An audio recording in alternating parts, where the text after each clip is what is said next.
안녕하세요, 은비입니다. 저번 영상에서 미스터리 수사단 에피소드 1 악마의 사제 편에 대해서 리뷰를 했었죠. 오늘은 그 다음 에피소드 2 심해 속으로 리뷰를 할 건데요. 저는 개인적으로 이 편이 더 재밌었어요. 그래서 오늘 영상도 스포일러가 당연히 포함되어 있으니 참고해 주시고요. 그리고 이 편에서 제 최애 장면이 탄생했거든요. 그거는 리뷰하면서 그 장면이 나오면 말씀드릴게요. 역시나 첫 장면은 본부에 모여서 미션 설명을 듣는 거였고요. 이날 착장은 전부 점프수트를 입어서 통일을 했죠. XIN이 미션을 줬는데 민다나오 해구 심해에서 비정상적 X 전파를 감지해 확인해본 결과 잠수함 미다스호를 발견했고 해당 잠수함에서 전파가 증폭된 것으로 추정된다. 민다나오 해구는 필리핀 쪽에 있는 해구더라고요. 잠수함 미다스호는 한국 심해생물연구회 소속의 민간 심해탐사 잠수함으로 몇 년 전부터는 다국적 기업인 스타인스톤 인더스트리의 재정적 지원을 받은 것으로 알려져 있다. 잠수함 미다스호에는 심해생물과 관련된 연구를 위해 총 6명의 승조원들이 승선해 있고 최신 인공지능이 탑재되어 있어서 매 시간마다 승조원들의 안전 체크를 위해 생체 신호를 확인하고 있었는데 한 명을 제외한 5명의 생체 신호가 사라졌고 나머지 1명의 생존 신호 역시 불확실하다. 그리고 잠수함 내부의 인공지능 시스템도 셧다운된 것으로 파악된다. 까지가 현재 상황이었고 그래서 멤버들이 수행할 미션이 2가지였죠. 첫 번째, 승조원 6명의 생사 여부와 사건의 진상 확인. 두 번째, 잠수함 내에 있는 중앙 컴퓨터의 외장 메모리 확보. 이렇게 2가지 미션을 이번에 해결을 했어야 했죠. 공간이동 챔버를 타고 잠수함 안으로 가니까 물이 바닥에 흥건하게 차 있었잖아요. 잠수함 안에 물이 들어왔다는 것 자체가 이미 비정상적인 일이 무언가 일어났구나 알 수 있는 부분이었고 모니터의 산소 농도가 17%밖에 안 남은 게 떠 있었죠. 문을 어떻게 열까 하다가 2층이 있어서 사다리를 타고 올라가 보는데 이 부분이 살롱드립에서 언급이 됐더라고요. 도훈이 카리나는 안 잡아주고 해리만 잡아줬다고. 근데 저는 처음에 볼 때 도훈이 카리나를 잡아줄까 말까 고민하는 게 너무 보이는 거예요. 아무래도 여자 아이돌이니까 고민하다가 안 잡아주는 것 같았거든요. 근데 해리는 너무 무서워하니까 이용진이 도훈한테 잡아주라고 말을 해서 이제 잡아준 거더라고요. 이런 혼성이라서 나올 수 있는 케미도 좀 재밌었고요. 여튼 2층에서 뭔가 회로 퍼즐을 풀어서 문을 여는 것 같다라는 힌트를 얻고 다시 1층으로 내려와서 문 옆에 판을 뜯어가지고 안에 퍼즐을 풀어서 문을 열었죠. 열었는데 그 안에 시체가 있었습니다.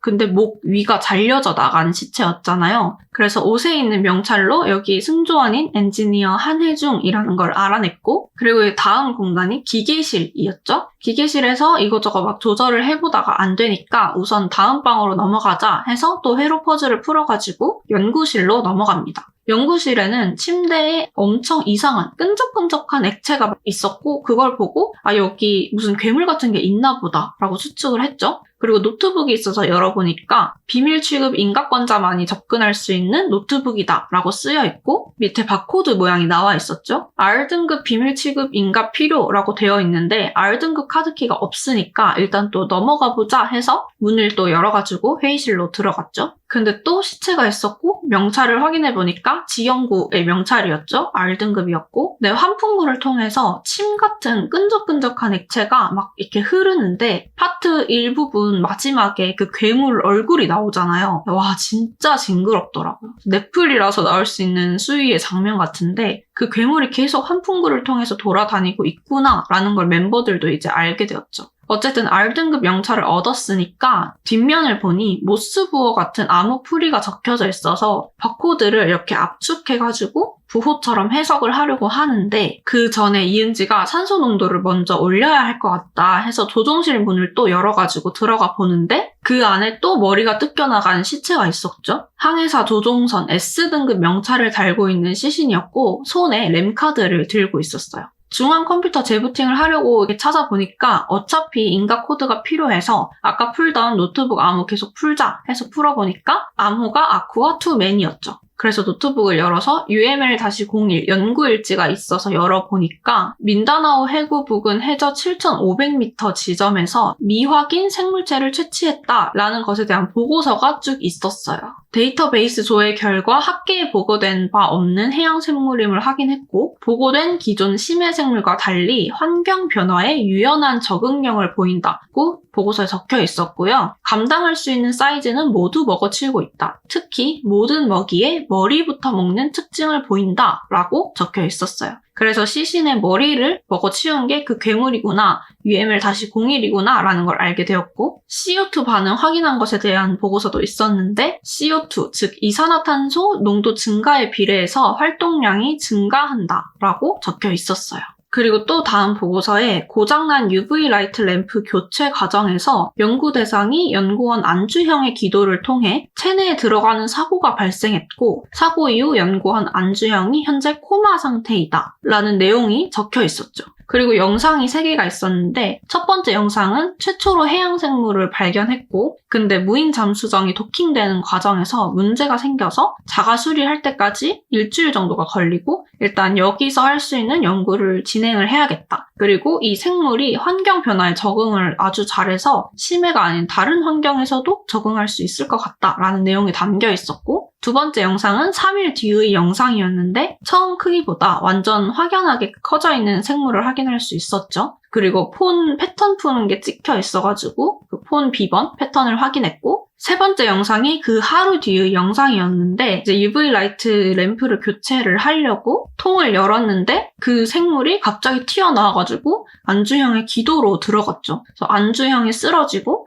팀장이 와서 응급키트 가져오라고 하고 전대원 연구실로 호출해 하고 비상사태를 선포하는 것 같은데 아니 이물질이 기도로 들어갔으면 하임리히법을 하셔야죠. 정신 차리라고 말로만 하면 어떡해요. 당황하셨나? 암튼 그렇게 영상이 끝이 났고 다시 이제 조정실에 중앙 컴퓨터를 재부팅하는 방법을 막 찾는데 아래 서랍을 열어보니까 본체 같은 기계에 램을 꽂아야 해서 그 램을 꽂으니까 재부팅이 되고 코드를 말하라고 해서 밑에 이상한 문자가 적혀 있었죠. 그래서 S카드 뒷면에 있던 걸 보고 풀었는데 네이처라는 단어가 나왔죠. 근데 이 암호표도 대탈출에서 봤던 그 트릭과 비슷하더라고요. 암튼 네이처를 외쳤는데도 아무 반응이 없으니까 다시 노트북 영상을 보는데 그 팀장이 인공지능한테 뭘 시킬 때 앞에 뭐라고 말을 하잖아요. 그게 들어보니까 여봐라 였고 하이비키 혹은 헤이 처럼 앞에 인공지능을 부르는 이름이겠다 해서 여봐라 NATURE를 외치니까 재부팅이 되고 비상 프로토콜이 해제되고 정상적으로 다 가동되기 시작했죠. 그리고 이 여봐라한테 뭘 시킬 수 있는 게 있을까 해보다가 조종실 문 닫아줘 라고 하니까 정확한 명칭을 사용해 달라고 하잖아요. 그래서 조종실 비상격벽 닫아줘 라고 하니까 닫히죠 이게. 그리고 나서 2층으로 가서 식당으로 갔는데 심해성에 시신이 있었고 폰이 있어서 아까 노트북에서 본 패턴으로 풀어서 열어보니까 마지막 순간에 찍은 영상이 있었죠. 그 영상에 괴물의 모습이 찍혀 있는데 사람의 형상을 했는데 상체가 거의 괴물로 변한 그런 모습이었잖아요. 천천히 괴물로 변해가고 있구나 라는 걸 알 수 있었죠. 그리고 그 영상에서 장만경 회장의 욕심으로 이렇게 됐다라는 말이 처음으로 나왔고요. 다시 또 문을 여니까 승조원들이 생활하는 침실이 나왔고 각각 방을 뒤져서 단서를 찾았는데 심해성 방에서 찾은 녹음기를 들어보니까 장만경 회장이 수상하다라는 것에 대한 내용이 나왔어요. 새벽마다 아무도 없는 1층으로 몰래 내려가는 것 같다. 그래서 지금부터 장만경 회장과의 대화를 녹음하겠다라고 해서 뒤에 그 내용들이 나왔는데 장만경한테 지금 주영이 상태도 안 좋은데 빨리 복귀하는 게 낫지 않을까요? 자가 수리가 완료돼서 복귀 가능합니다라고 했는데도 계속 이 복귀를 질질 끄는 듯한 느낌이었죠. 장만경 회장이. 그리고 다음 녹음에서는 혹시 내 담배 본 사람 있나? 라고 물어봐요. 근데 연구원이 담배도 안 피우는 분이 담배는 왜 찾으세요? 왜요? 계약서라도 확인하시게요? 라고 합니다. 그래서 장만경이 뭐? 하니까 제가 모를 줄 알았어요? 금고 안에 둔 스타앤스톤 계약서 다 봤습니다. 생체 병기 프로젝트 그게 뭡니까? 라고 하면서 둘이 막 싸우죠. 근데 지금 복귀를 하고 싶어도 스타앤스톤에서 복귀를 허락하지 않아서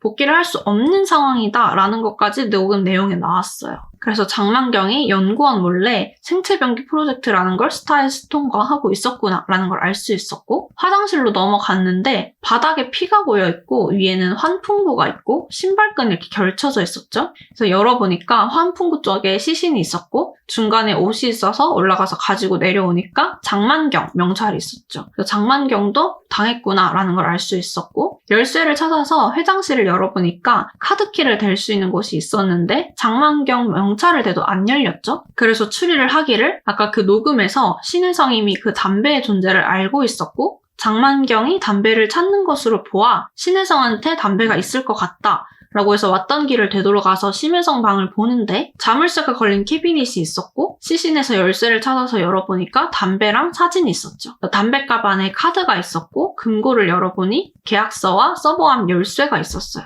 계약서는 이제 생체병기 프로젝트 계약서였죠. 그래서 이제 서버함 열쇠를 찾았으니 다시 1층으로 내려가는데 조종실로 가는 와중에 이 괴물이 내려와가지고 막 멤버들을 쫓아오잖아요. 근데 멤버들이 우왕좌왕하지 않고 딱 침착하게 여봐라 비상격벽 닫아라 해가지고 문을 가까스로 닫아서 피하죠. 여기가 제 최애 장면입니다. 어느 한 사람 막 깍 소리 지르거나 하지 않고 인공지능이 알아들으려면 또박또박 말해야 하니까 침착하게 또 한 명만 말해 라고 해가지고 그 짧은 시간에 도훈이 여봐라 조종실 비상격벽 닫아 딱 말해가지고 문이 딱 닫히는 순간이 되게 좋더라고요. 저는 이 멤버들이 항상 보면 생각보다 되게 침착해요. 저는 이렇게 똑똑하고 침착한 사람 좋아하는데 그런 사람들끼리 모여져 있는 걸 보니까 더 시너지를 내는 것 같아요. 여튼 괴물을 피해서 문을 닫았고 서버함을 열어서 외장하드를 챙겼는데 잠수함 기울기 감지, 밸러스트 탱크 오류 하면서 경보음이 울리고 이 잠수함이 점점 기울잖아요. 그래서 김도훈이랑 이용진이 막 탱크 조절해보려고 했는데 안 되고 잠수함이 90도 기울어 버리잖아요. 이거 보고 진짜 감탄했어요. 세트를 이게 기울 수 있게 지었다는 거잖아요. 아무튼 90도 기울고 그제서야 수동으로 밸러스트 탱크를 조절할 수 있게 되어서 조절을 해서 다시 정상적으로 만들었죠. 잠수함은 다시 안정이 되었는데 격벽 밖에는 괴물이 있는데 어떻게 나가지? 하다가 장만경한테 메일이 오죠. 보안 코드를 풀어서 열어보니까 장만경이 스타앤스톤과 나눈 얘기가 들어있었는데 저는 이 내용 중에 UML-01과 결합한 안주형은 지금부터 UML-02로 명명하는 바이다라는 내용이 있었어요. 근데 이게 진짜 그 안주형을 사람으로 안 보고 연구 대상으로만 본 것 같아서 좀 마음이 아프더라고요. 여튼 이제 변화한 UML-01에 대한 내용도 들어있었는데 UV 반응에 내성이 생겨서 더 이상 그걸로 자극을 줄 수 없고 원래는 이산화탄소가 높아짐에 따라 활동량이 증가했었는데 반대로 지금은 이산화탄소 능도 증가에 따라 무력화된다. 라고 적혀 있었죠. 환경 적응을 잘하는 개체니까 숙주의 특성, 즉 인간의 특성을 닮아가는 것 같아요. 그래서 인간의 몸에 있으니까 인간은 이산화탄소가 높아지면 무력화되잖아요. 그것과 똑같다라는 걸 알려준 거죠.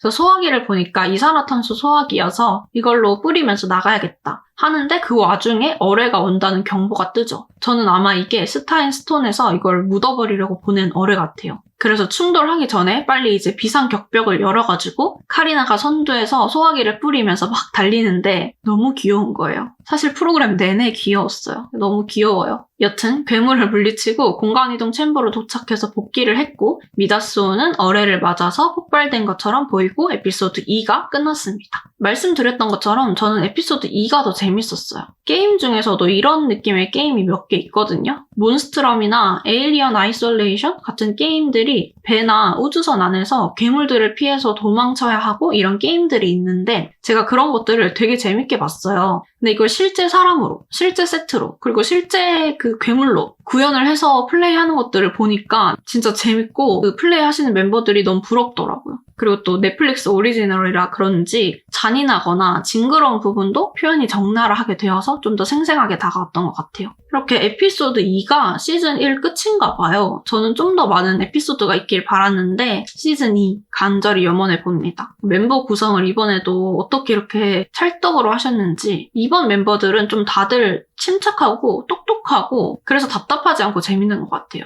해리가 방탈출 매니아래요. 그래서 방탈출 목록 정리한 엑셀 파일도 있대요. 그래서 그런지 이런 포맷에 확실히 적응을 잘하는 것 같고, 이용진은 역시나 분위기 풀어주는데 최적화된 분이시고, 이은지는 계속 이 상황을 정리하려고 하더라고요. 그래서 시청자들도 내용을 이해하는데 도움이 되는 것 같고, 존박은 역시 똑똑합니다. 문제 푸는 걸 진짜 잘하시고, 도훈도 몰입도 잘하고 뭘 되게 잘 찾고 문제도 잘 풀고 잘생겼어요. 벨러스트 탱크 돌리는데 저 영화 찍는 줄 알았잖아요. 너무 잘생겨가지고. 네. 아무튼 카리나도 진짜 귀엽고 예쁘고, 근데 또 이것저것 필요한 것도 잘 챙기고 도움이 되려고 하는 것 같아서 귀여워요. 네. 이 멤버로 딱 이제 시즌 2도 빠르게 만들어주셨으면 좋겠습니다. 스타앤스톤이라는 회사 설정도 한 번 쓰고 버리긴 아까우니까 다음 시즌에 또 이어서 세계관을 만들면 재밌을 것 같아요. 오늘도 이렇게 미스터리 수사단 리뷰를 해봤고요. 여러분들은 에피소드 2 어떻게 보셨는지 댓글로 달아주세요. 다음 영상에도 재밌는 영상으로 찾아오겠습니다. 좋아요, 구독도 눌러주세요. 그럼 안녕!